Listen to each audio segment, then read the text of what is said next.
তো বন্ধুরা, আজকে আপনাদেরকে দেখাবো এই 1200 ওয়াটের মোটর কীভাবে কি চলে এবং এর বেডিংটা পরের ভিডিওতে আমি ছাড়বো।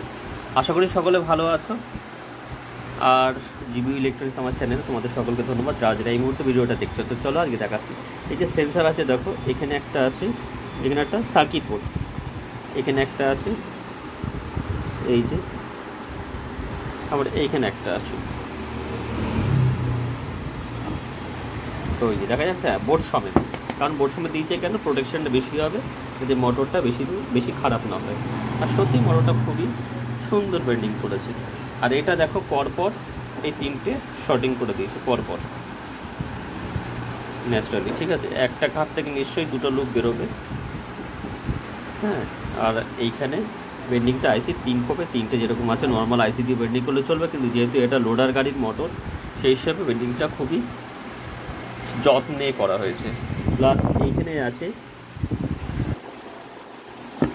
এই যে বোর্ডটা আছে, এই বোর্ডটা কেন তেমন কিছু নয়, জাস্ট একটা ডায়োড দিয়ে আরও ফিল্টার করে প্রত্যেকটা কানেকশন আলাদা আলাদা করে দিয়েছে।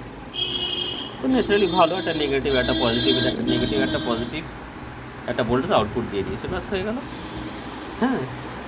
আর প্রত্যেকটা কানেকশন এখান থেকে চলে গেছে এক একটা সেন্সারে, আর একটা নেগেটিভ পজিটিভ এদিক দিয়ে চলে গেছে। তো এই ছিল আজকের মোটরটা, তোমাদেরকে দেখালাম, মনে হলো যে দেখাই।